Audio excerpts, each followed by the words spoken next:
Welcome back to an exciting video. And what we're talking about today is Gary Moore's Still Got the Blues rhythm walkthrough.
So, as you could hear, that is actually a gorgeous progression, and it's not that complicated. And it doesn't take a lot to take boring progressions and just really jazz them up and make them sound worlds and worlds better. And so we're going to do a quick walkthrough on this progression so you can kind of see how he uses it and how it plays out. Now, what I've done is it's a pretty simple backing track, and it's just basically drums, keyboards, and a bass. I didn't add the electric guitar so you can use it to practice for the rhythm, nor did I add it for the solo. There's no solo on it either. So what I played was a snippet of it, but I have the full-length track that I made. And I'm going to put that up so you can download it. And then you can you can practice the rhythm section, the clean section, and you can also practice the solo section over this track. So it's should be pretty cool and really help you if you're a Gary Moore fan. And even if you're not a Gary Moore fan, but you're familiar with the solo, this is actually a really good one to work on some of your chops. Now, before we get started, I'm just going to say I do not play the solo like Gary Moore plays the solo.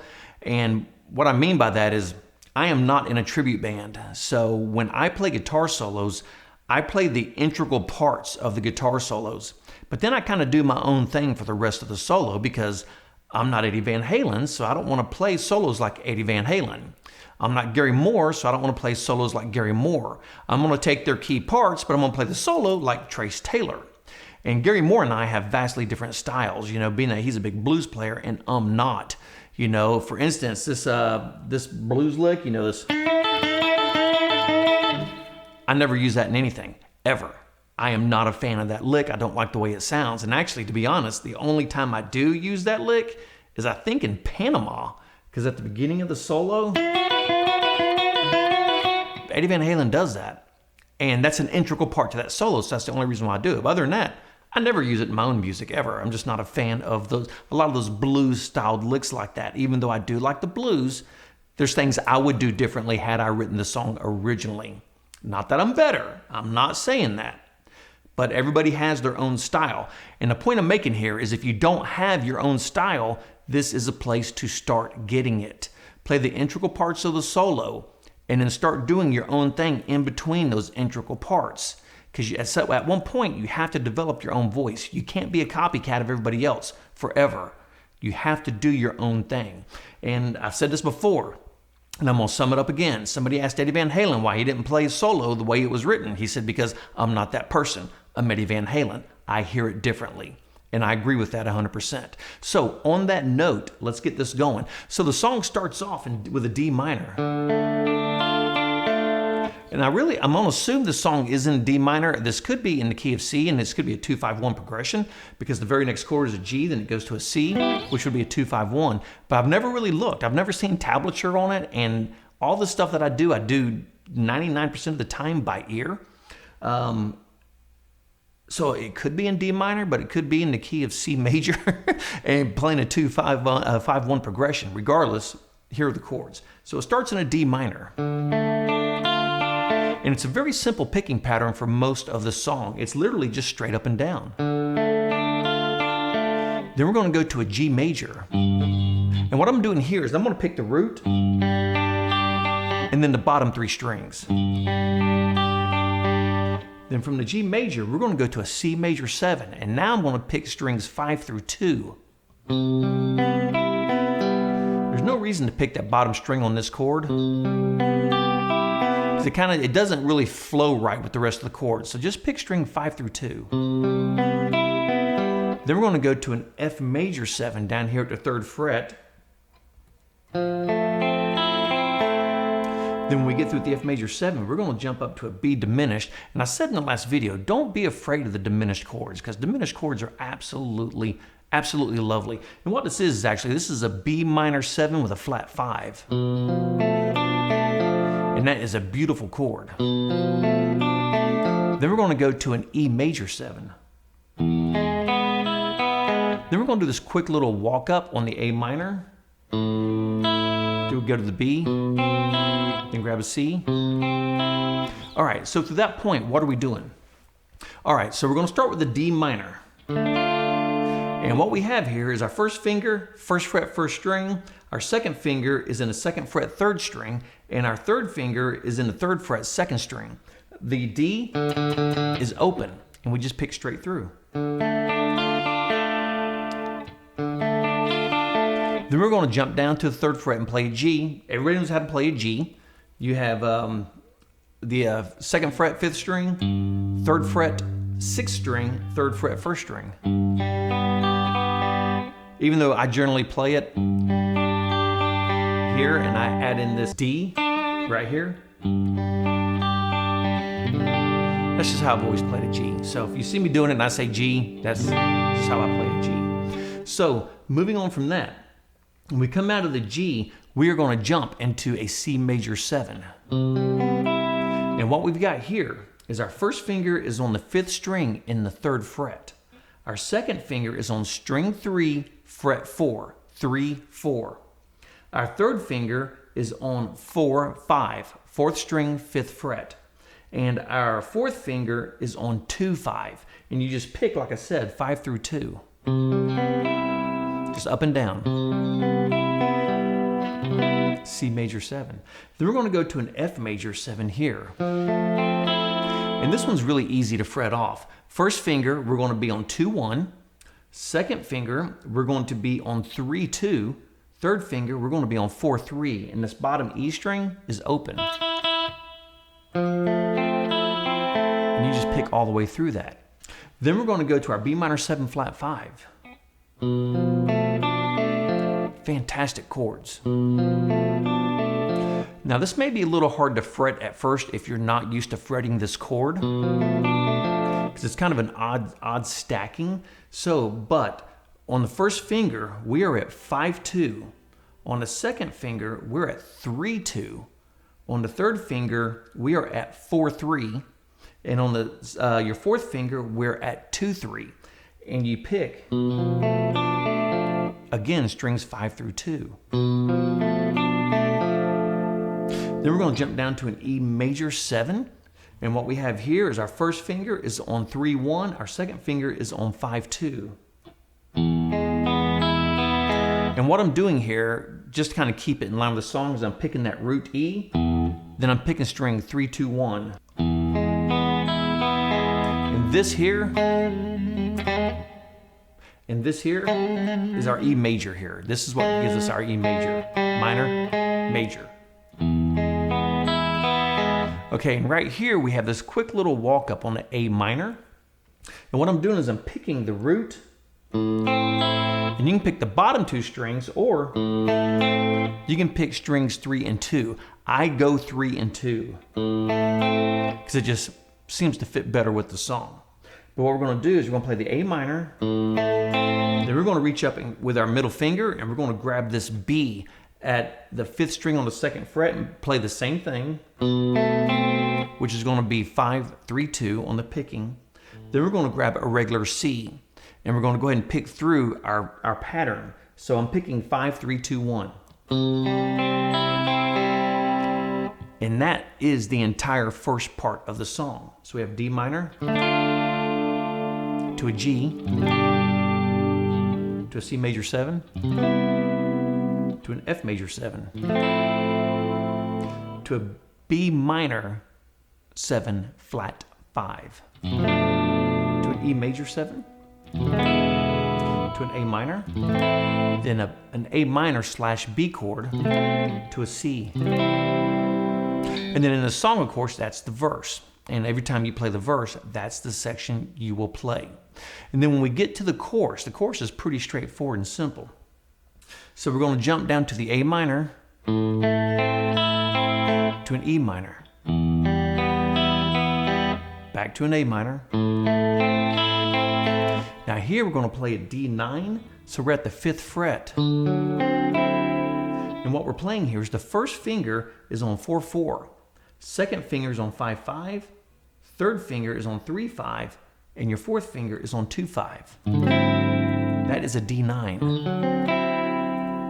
And then we're going to jump up to the F9. Then we're going to scoot everything down a half step except the pinky. The pinky has to stay in that 8th fret. And this gives us an E9. This gives us an E sharp 9.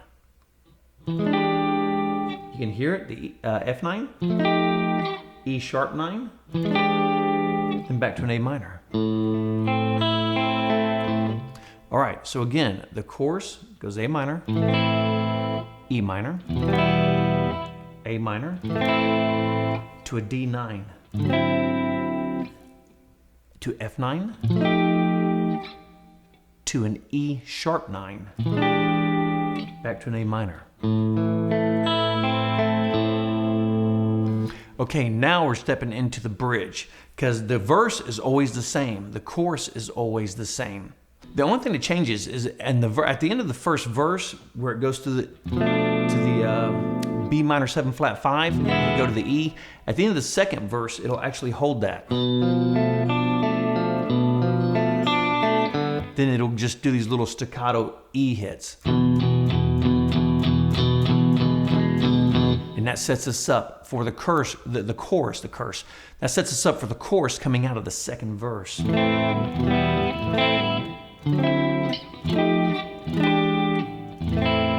Into that. And then the only thing that's left is the bridge at this point. And the bridge, again, is pretty straightforward. It is a B minor 7. And that way I'm picking this one is I'm picking 5, 4, 3. Then I got to jump down to 1, 2, 3. Usually when I'm doing a straight picking pattern like that and I'm across 5 strings, that's generally the pattern I will pick, because I hit all the strings when I'm skipping going down and then jumping back up. So it kind of works out well. Then we go to the E major. And then we have the walk through again, the A minor walk up. And then from there we go back to the B minor 7, to the E major. Now right here it's a little different. We're going to jump up, and we need to play this up here to make it progress correctly. We're going to jump up to an F major 7, to an E minor 7, to a D minor 7. And we're going to end it back on the A. So I'm going to play that whole piece for you.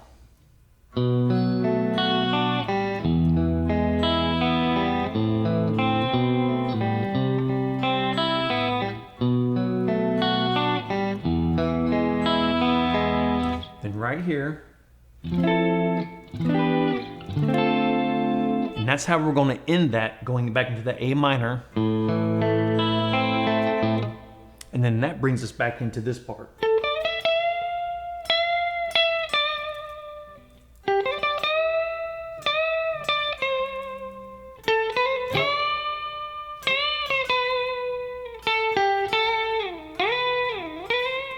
That brings us back into where the solo comes back in. So that kind of wraps the whole thing up. And it's, like I said, it's not that complicated. So start to finish, this is what we've got. Without the music, just the guitar. I'm just going to play through it and I'm going to name out the chords. D minor, G, C major 7, F major 7, B minor 7 flat 5, E major 7. Then we're going to do an A minor, A/B, C. We're going to repeat that again for the verse. D minor, G major, sorry, C major 7, F major 7. Then we're going to go to our B minor 7 flat 5. We're going to hold it right here. And this is where the part I was just talking about. Now we're going to get into the E. A minor, E minor, A minor, D9, F9, E sharp 9, A minor. Then it goes to the bridge. B minor 7, E major, and the little walk up. A minor, A/B, C, B minor 7, E major. Then we're going to go to the F major 7, E minor 7, D minor 7, back to the A minor. And that is the entire song. You do have verse, chorus, verse, chorus, bridge. I believe the layout of it is. But those are all the parts you need, including the parts under the solo. That is going to encompass everything. And like I said, it's an absolutely beautiful progression. And I will say, one of my favorite guitar players of all time is Gary Moore. The person that really got me playing music, believe it or not, was Billy Joel. That's what got me started on the piano. And then I started really getting into Van Halen and stuff like that. But when I was younger, man, Randy Rhoads was my end all be all. And of course, I do know that he uses that lick. And I hate that lick. I never use it. I absolutely hate that lick. Regardless of all that, Randy Rhoads is the one that really got me into playing guitar. But a very big influence of mine was Gary Moore. And even though when I do play blues, I don't play a lot of bluesy licks, but I play kind of a very hard rock blues. And even when I play, now Gary Moore's solos are just masterfully, they're just a shred fest. And that's what I do. I just shred differently than he does. And that's where I kind of put in my own thing. Maybe a little more scalar for that, I would say. Probably a little more scalar. But regardless of all that, if you do want me to go over how I play the solo, I will gladly do that. Which even my version of it does include all the signature licks of that. It includes all the pieces that Gary Moore puts in that makes it a signature solo. So we're going to wrap it up right there. Please subscribe to the channel. If you want to help support the channel, you can join via YouTube or on my Patreon page. I am putting up a chord chart that's going to have just a ton of chords on it, and they're all going to be below the 5th fret. So that's going to give you a really good example of everything that's going on as far as chord structure. So that's going to be pretty cool. And that is going to go up on my Patreon page and on my YouTube page. If you're a member, you can get that stuff there. And I'm going to put a few more things up to kind of help everybody along with all these chords, since I'm really doing the progressions and we're getting into all these weird odd chords you may not have been playing lately. That stuff will go up on my Patreon page and my YouTube page. So on that note, I'm going to wrap it up right there. And like the great Sammy Hagar says, if you miss the beat, you lose the rhythm and nothing falls into place. Whatever instrument you play, practice, practice, practice, learn your theory, and for the love of God, rock on.